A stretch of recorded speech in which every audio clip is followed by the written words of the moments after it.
हे guys, welcome back to my channel. कसे आहात तुम्ही सगळे? आय होप तुम्ही सगळे खूप मज्जा मासणार आहात।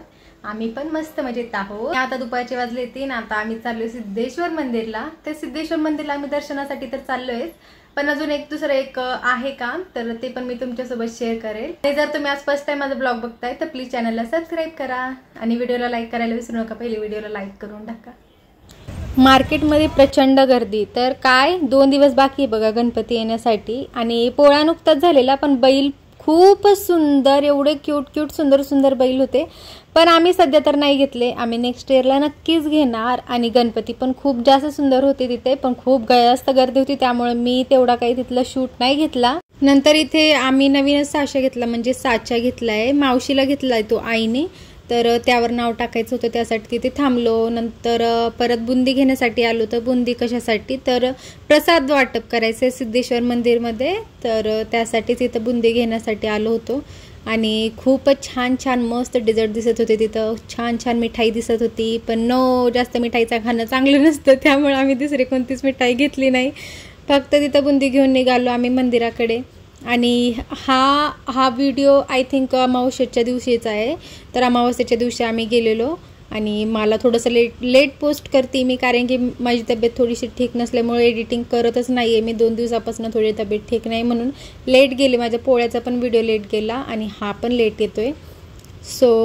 तर आता तिथे ना सेल लागलेला होता। दीदीने अमित भैया यायला थोडासा वेळ होता, त्यामुळे आम्ही म्हटलं आता मंदिरात जायला थोडा वेळ आहे, ह्यांची वाट बघतोय आम्ही बाहेर। तर बाहेर भरपूर स्टॉल लागलेले, आणि हा तर फक्त 10 रुपयाचा सेल होता।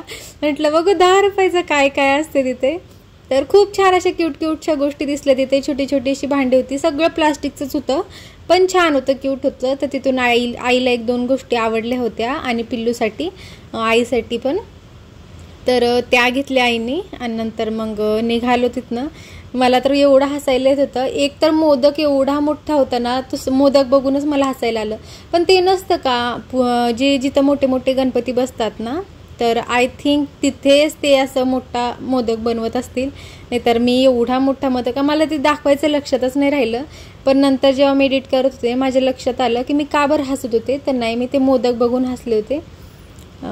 आता आम्ही आलोय मंदिरामध्ये, आणि जेव्हा पण मी मंदिरामध्ये येते ना, मला 2-3 चेंजेस तर आरामातच दिसतात, कारण की हर एक म्हणजे डेव्हलप होते आणि थोड्या बहुत गोष्टी चेंजेस होत आहे, नवीन काहीतरी करताय। तर तिथं छान बऱ्याचशा गोष्टी झालेल्या आहे।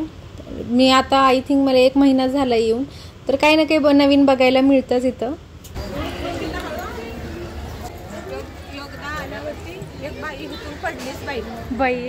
पावसात पाय सटकते, ती काळी फरशीवरनं तर पहिले सटकतो।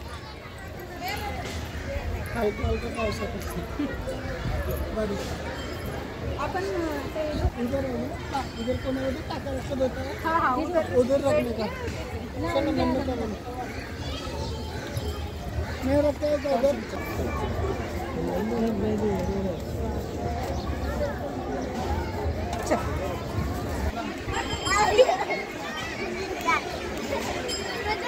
श्रावण महिन्यात मंदिर एनी टाइम एवढं सुंदर सजवलेलं असतं ना, खूपच छान दिसतं।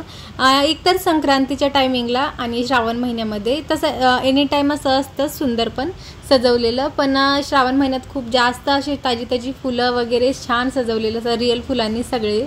आम्ही पहिले तर सगळ्यात आधी ना दर्शन करणार सगळीकडे, आणि त्यानंतर मग प्रसाद वाटप करणार। तसं तर आम्ही थोडं लवकर यायला पाहिजे होतं, पण आम्ही थोडंसं लेटच आलो। आम्ही आलोय 4 वाजता, आणि लेट का आलो, कारण की अमित भैयाचं ड्युटीवरचा टाइम निघून यायचं, म्हणजे 3 वाजता येतात अमित भैया घरी, परत जायचं असतं त्यांना, पण 3 वाजता येतात, फ्री होतात त्यांनी। तर तेव्हा निघालो, म्हणजे तेव्हा पण नाही निघालो, कारण की दीदीनं घरी मस्त लापसी बनवत होता प्रसादसाठी, त्यांना इथं वाटप करायचा होता तो प्रसाद लापसी, तर त्यासाठी थोडंसं मग आम्हाला 4 वाजले इथे येण्यासाठी। आणि मंदिरामध्ये एवढी गर्दी होती ना, तर तिथे फास्टमध्ये सगळा प्रसाद वाटप करून झाला, आणि मंदिरासमोर जास्तच गर्दी होती, त्यामुळे तिथं भरपूर वेळ गेला।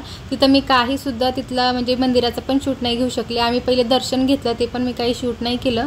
तर तिथं छान दर्शन पण झालं, प्रसाद वाटप करून झालं। नंतर आम्ही ह्या साईडला आलो, आणि आणखी एक गोष्ट मला वाटली की आपण जेव्हा प्रसाद घेतो ना, तर तेव्हा आपल्याला छान वाटतं की प्रसाद घेतोय, पण जेव्हा आपण प्रसाद वाटप करतो ना, तो आनंद खूप छान असतो, खूप नेक्स्ट लेवलला भारी वाटतं आपल्याला की आपण प्रसाद वाटप करतोय। दीदीनं लापसी तर एवढी छान बनवली होती आणि एवढ्या फास्टमध्ये खतम झाली ना, म्हणजे संपली. कारण की ना लहान मुलं जे होते ना ते असे 2-3 वेळा स्वतःहून येत होते, तर एवढं छान वाटत होतं आणि खूप हसायला पण आलं. म्हणजे ॲक्च्युअलमध्ये त्या मुलांना पण माहिती आहे की यांनी आपल्याला ओळखलेलं आहे, त्यांनी पण गालातल्या गालात हसत होते. म्हणजे क्यूट वाटतं लहान मुलं असं करतात. आमचं दर्शन पण झालं, प्रसाद पण वाटप करून झाला आणि आता आम्ही निघालोय घराकडे. तर घराकडे जाण्याआधी ना 1-2 वस्तू मला घ्यायच्या आहेत ना, जे मी येताना नाही घेतले कारण की बुंदी होती माझ्याकडून, नको म्हटलं. येताना रिकामा असणार, हात म्हणजे होतं वगैरे नसणार, तर हातात काही नसणार तर निवांत मला काही घेता येईल. तर बघू काय काय घ्यायचं काय. छान असे स्टॉल वगैरे लागले. जसं की मी सांगितलं की मी खूप दिवसानंतर येत असते सिद्धेश्वर मंदिरला आणि मला काही ना काही चेंजेस तर बघायलाच मिळतात. तर हा पण एक चेंज होता. म्हणजे ही एक गोष्ट मला नवीन दिसली आणि ही देणगी द्यायचं असतं तिथे, जे की आपल्या इच्छेनुसार देणगी द्यायची आहे. आणि इथे चप्पलचं जे स्टँड आहेत ना, तर ते पण शिफ्ट केलेले, वेगळे जागेवर ठेवलेलं, काही ना काही असं नवीन बघायला मिळतंय. आणि जेवढे पण आज हे दुकानं वगैरे आहेत ना, तर ती सगळी आजच्या दिवसच आहे. आता श्रावण महिना संपला, मग हे सगळं आता नसणार. तर आता पूर्ण ही श्रावण महिना होते बरं का, एवढे सगळे स्टॉल पूर्ण 1 महिना होते. पण आता मी तर राजच आले बा, पूर्ण महिन्याच्या शेवटच्या दिवशी आली मी आणि बऱ्याचशा गोष्टी इथं घेतल्या, पण बऱ्याच नाही. मी 2-3 घेतल्या, दीदीने 2-3 घेतल्या, आईनं काही घेतल्या. तर त्याच्यामध्ये पण एक ब्लंडर झाले, ते मी तुम्हाला पुढे सांगतेच. लिपस्टिक आहे 40 रुपये.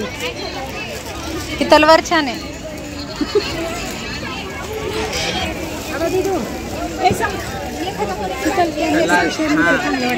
हा, थोडासा ब्राईट कलर दिसतोय. आणि हे बघा ना, इथे टेडीज अशी छोटी छोटी, म्हणजे किचनच म्हणायला, म्हणजे किचन पण म्हणू शकते. तर किती क्यूट दिसत आहे ना, खूपच जास्त क्यूट होते. पिल्ल्याची शॉपिंग. तुम्हाला जे म्हटले ना मी ब्लंडर झाले, तर ते इथंच झालेलं. काय झालं, वरची बाजूला जे बँगल्स आहे ना, त्यातले मला बँगल्स आवडले होते आणि आता नंतर घरी आल्यानंतर खूप पश्चाताप झाला. 1 hour later. का पश्चाताप झाला म्हणजे बँगल्स खूप छान होते, घालून बघितले मी, आवडले पण. आणि घ्यायच्या टायमिंगला म्हणजे बरोबर त्याला त्याच्या हातात दिले होते की हेच पॅक कर बाबा, पण त्यानं बदलून दिले. आता ते कुणासोबत माझे एक्सचेंजच झाले असेल. आता त्यांनी ते कशाला तसं करणार, तसं म्हणजे वाटलं 1-2 सेकंडसाठी की नाही, त्यांना असं का केलं. त्यांना जे द्यायचे होते न देता जे नाही आवडले मला तेच दिले. आणि समजा प्राईस खालीवर होती त्यामुळे मला असं वाटलं की त्यांनी मुद्दामून केलंय. पण नंतर असं वाटलं की तो एवढ्या पैशांसाठी, म्हणजे छोट्या मोठ्या गोष्टींसाठी थोडीच कोणी असं करणार आहे. मग त्या बाजूनं पण विचार केला, हर एक गोष्टीचे 2 बाजू असतात. मग दुसऱ्या बाजूनं असं वाटलं की नाही, दुसऱ्याचं माझ्याकडे आलं असेल, माझं दुसऱ्याकडे गेलं असेल, असं काही झालं असेल. पण आम्ही आता परत गेलो नाही. असं ही श्रावण महिन्याचा तो म्हणजे लास्ट डे होता ते स्टॉल वगैरे असण्याचा. तर मग सेकंड डेला जाऊन पण काही फायदा नसा झाला. दिले असते त्या दादांनी, चेंज करून दिले असते, पण कशाला आता जाऊ दे म्हटलं. ठीक आहे, साईज जे दुसरी जी माझ्याकडे बँगल्स आलेले ना, तर साईज माझ्या हातचीच होती. फक्त एवढंच की जे मला पाहिजे होतं ते नाही, दुसरे झाले. पण ठीक आहे, काय हरकत नाही. आता ज्या गोष्टी होत असतात त्या होत असतात.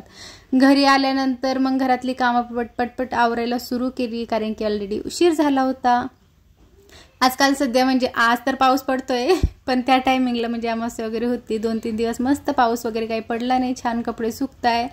तर कपडे सगळे ठेवले आणि बरीचशी भांडी पडलेली होती. मी दुपारी भांडे घासलेले नाही आहे आणि स्वयंपाक पण करायचा आहे. पण म्हटलं आता किचनवर आहे ना, एवढा सगळा राडा बघून मला असं टेन्शन आलं की लवकर कसं काम, म्हणजे इच्छाच होत नाही लवकर कामं करण्याची. ती भांड्याकडेच माझं लक्ष जातं.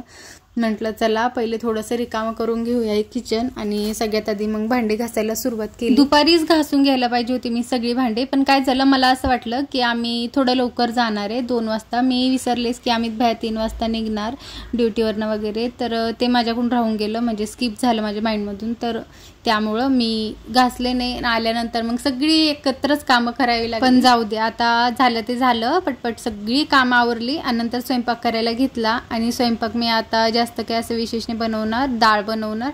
सकाळचा स्वयंपाक पण काही बराचसा बाकी होता. म्हटलं आता फक्त डाळ, फोडणीचा भात म्हणजे खिचडी आणि असंही जेव्हा पण आपल्याला लेट झालेला असतो, काही कारणास्तव स्वयंपाक करायला असू दे किंवा सगळ्याच कामांना जर लेट वगैरे काही झाला ना, तर आपोआपच आपल्या हाताची स्पीड एवढी वाढते की झटपट आपल्याला काम आवरून घ्यायची असते. तर जिथं आपण टाइमपास करत आता मी तर करते, मी खूप असं निवांत कामं असतात माझे की मला कुठं जायचं आहे बाबा, निवांत माझी कामं चालू असतात मस्त फोनमध्ये काहीतरी लावून.